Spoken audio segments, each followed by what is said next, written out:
बिहार के खगड़िया के एक दलित परिवार में जन्मे रामविलास पासवान ने सिविल सर्विसेज की परीक्षा पास कर डीएसपी पद के लिए चयनित हुए थे। उनके एक मित्र ने पूछा कि बताओ सरकार, गवर्नमेंट बनना है सर्वेंट। फिर क्या था, उन्होंने गवर्नमेंट चुना और राजनीति के अखाड़े में कूद पड़े। रामविलास पासवान दुनिया में जब तक रहे तब तक सियासत और रामविलास पासवान का गहरा नाता रहा। केंद्र में सरकार किसी भी पार्टी की रही हो, लेकिन सत्ता में शामिल रहने का कर्तव्य हर बार पासवान कर दिखाते थे। रामविलास पासवान में राजनीतिक माहौल भांपने की गजब की काबिलियत थी। बस 1969 से जीवन के अंतिम समय तक वो राजनीति में रहे और इस दौरान उन्हें मात्र 2 चुनाव में शिकस्त झेलनी पड़ी। उनकी शख्सियत का अंदाजा आप इसी बात से लगा सकते हैं कि एक समय बिहार में एक नारा गूंजा करता था, ऊपर आसमान नीचे पासवान।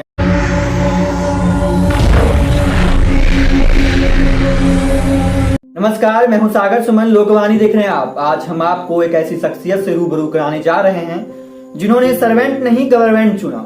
साल 1969 में डीएसपी और एमएलए दोनों में एक साथ चयन होने के बाद उनसे उनके एक मित्र ने पूछा कि बताओ सरकार, गवर्नमेंट बनना है सर्वेंट। फिर क्या था, उन्होंने गवर्नमेंट चुना और राजनीति के अखाड़े में कूद पड़े।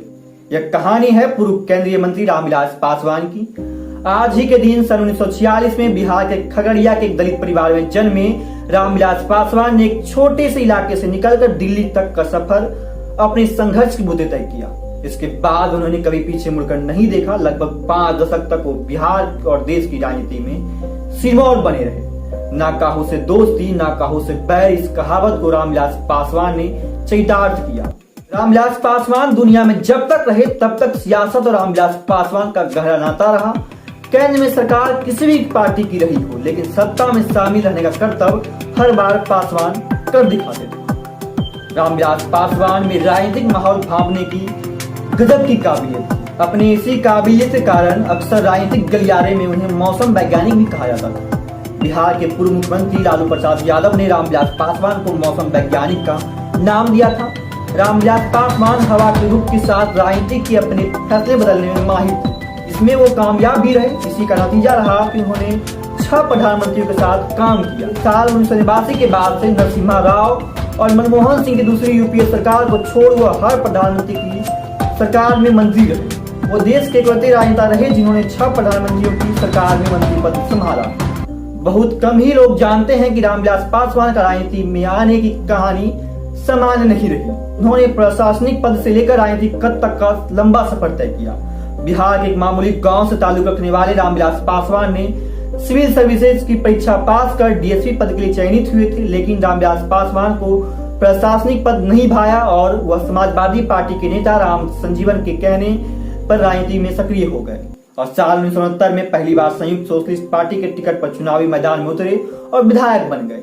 महज 8 वर्ष बाद 1977 के लोकसभा चुनाव में उन्होंने इतिहास रच दिया। पासवान 1977 में जनता पार्टी के टिकट पर हाजीपुर से लोकसभा चुनाव लड़े और सबसे अधिक 4 लाख से अधिक वोट से जीत दर्ज करने का विश्व रिकॉर्ड बनाया। इसके बाद उन्होंने साल 1989 में अपना ही रिकॉर्ड तोड़ा। पासवान ने कांग्रेस के महावीर पासवान को 5,04,448 मतों से हराया था। पासवान जनता दल यूनाइटेड जदयू का भी हिस्सा रहे। बिहार के मुख्यमंत्री नीतीश कुमार के साथ मिलकर काम किया, लेकिन सियासी हलचलों के बूते रामविलास पासवान ने अपनी खुद की पार्टी खड़ी कर डाली और एक नई पार्टी बनाई जिसका नाम रखा लोक जनशक्ति पार्टी। लोक जनशक्ति पार्टी के गठन के पहले दलित समुदाय को साधने के लिए दलित सेना संगठन 1981 में रामविलास पासवान ने बनाया था। बस 1969 से जीवन के अंतिम समय तक वो राजनीति में रहे और इस दौरान उन्हें मात्र 2 चुनाव में शिकस्त झेलनी पड़ी। उन्होंने 11 आम चुनावों में 9 में अपनी जीत दर्ज की। उनकी शख्सियत का अंदाजा आप इसी बात से लगा सकते हैं कि एक समय बिहार में एक नारा गूंजा करता था, ऊपर आसमान नीचे पासवान। यह नारा बूढ़े बच्चे जवान सभी की जुबान पे रहता था। पासवान की निजी जिंदगी की बात करें तो उन्होंने 2 शादियां की थी।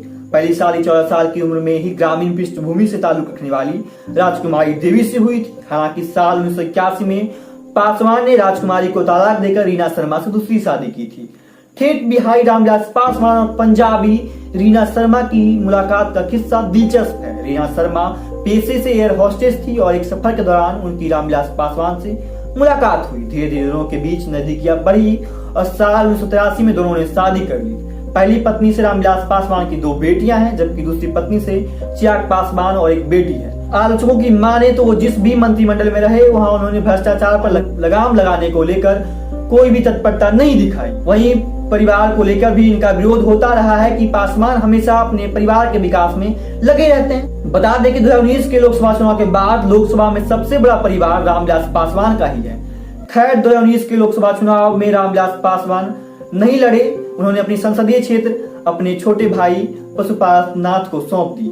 वहीं उनपे पहली पत्नी को लेकर भी आरोप लगते रहे। उनके विरोधी उनको सूट बूट वाले दलित नेता कहकर कटाक्ष करते थे, जिन पर पासवान का कहना था कि क्या दलित हमेशा भीख ही मांगे, उन्हें भी सूट बूट पहनने का अधिकार है। लंबे समय से बीमार होने के कारण पिछले साल 8 अक्टूबर को 74 साल की उम्र में रामविलास पासवान की जीवन लीला समाप्त हो गई। रामविलास पासवान नाम का सूर्य सदा के लिए डूब गया, लेकिन आज भी राजनीतिक गलियारों में उनका नाम अमर है।